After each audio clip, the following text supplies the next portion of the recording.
Hello, and thank you for joining me today. Well, this is the Monday, June 17th edition of our video devotionals. Thank you so much for joining us today.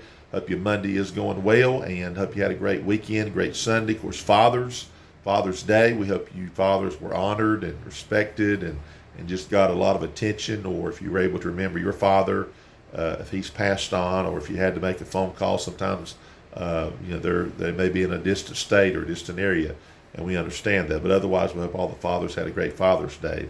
And it's going to be a hot one this week for us here in Central North Carolina. So hopefully, everybody can stay hydrated and all of that. And summer officially starts this week. Our theme this week is going to be kind of surrounding the word opportunity. And if you want to turn to Genesis chapter 24, we're going to tell a little story here and read a verse that applies to what I want to try to get across this week. And so Genesis 24, if you will. Otherwise, thank you for watching, and we appreciate all of you. I'm going to try to go ahead and jump to this because I've done 2 takes of this, and it kind of went pretty long. So this is my 3rd take, and I'm going to try to do this with and get it within a good time as far as I'm concerned. All right, Genesis 24 is about the acquiring of a wife for Jacob, Abraham's son. Abraham sends a servant back to Abraham's kin. It says, "Find a wife for my son Jacob."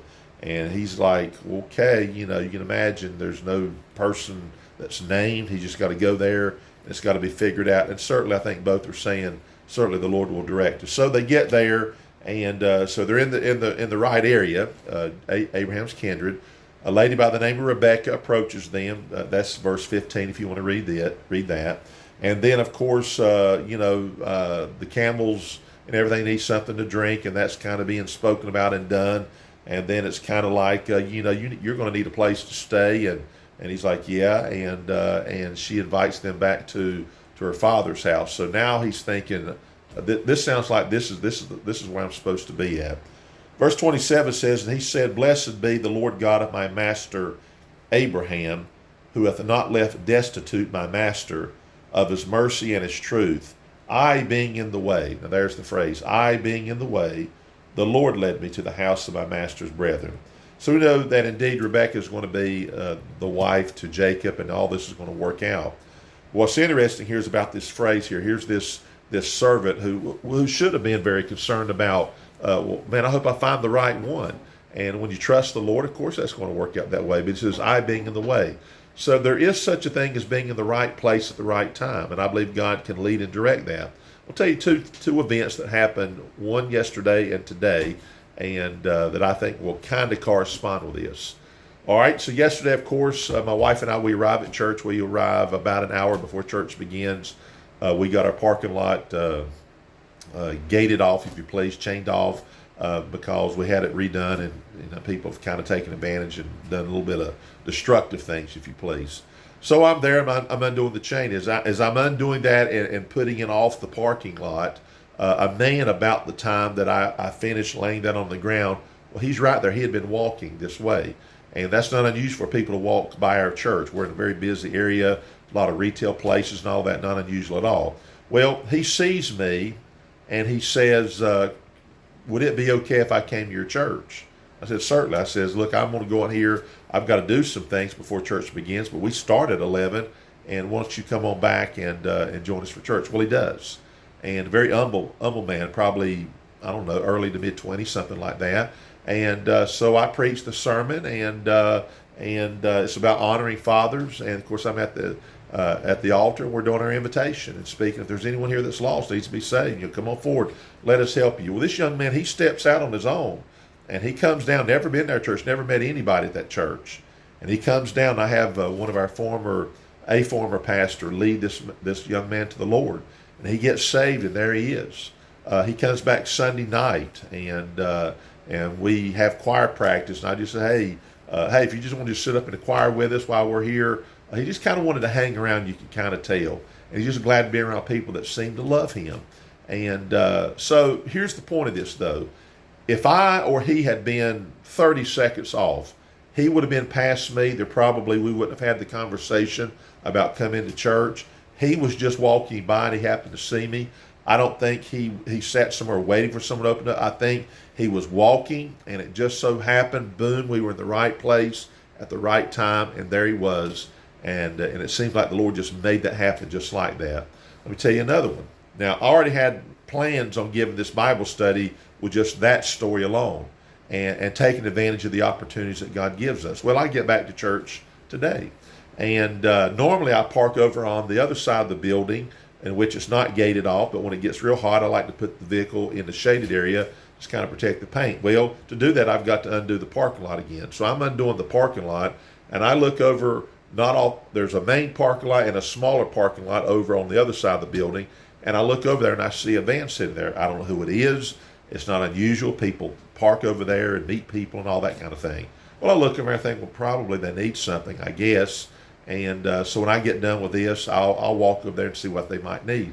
Well, as I'm headed over toward the van, a person gets out of the van, and I look over there, and lo and behold, it's my former pastor, Bill Watson, from a childhood. And I thought, well, maybe he's here to see me, or he's here in the area, and what a blessing. Well, I get over there and I say, well, what are you doing here, type thing.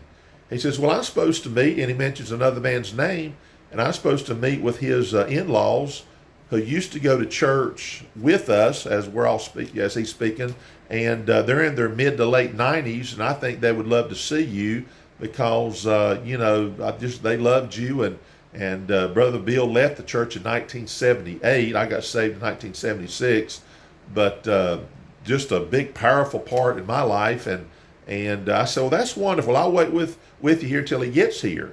And so he shows up, the man shows up, and he says, well, why don't you just come on with us? I said, well, sure, I'd love to, because I was literally just speaking of this older couple, much older couple, about people that had done things for us when I was a kid, kind of like a father figure. So we get over there, and what a blessing. They had not seen each other in decades, okay? And they had a meal prepared. I didn't know I was going to. I'd already eaten. I just literally got finished eating. So I'm going thinking, okay. So we're sitting down. All the stories are being told, the laughter, all the good times, things I didn't even know about. And here's Brother Bill. He's 92 years of age, still preaching, just doing a wonderful job. And here's the husband and wife to which he came to see. One is, I think, maybe 95, the other 98. And then good friends, the son-in-law, the two daughters are there, and I'm just saying, man, what a wonderful day it's turned out to be, and it just wasn't planned. But I told Brother Bill, I said, here's how this happens. If I'd have been 30 seconds ahead of you, or had just, he got there early. He was supposed to meet at 11. He was already there at 20 till, and I said the timing of this could have been easy. I wouldn't even have seen you. And you probably wouldn't have seen me over here because, the main church building just blocks where I was going to be parking anyway. Point I'm making is, I being in the way. And it turned out to be a wonderful day. That's why our devotion is later today, because of the time we spent there. And it was what a blessing. So back to back, and almost the same scenario, almost at that very same gate here at our church, it's like the Lord has just said, you know what, you just happen to be there at the right time. And it all worked out, and truly, truly great blessings.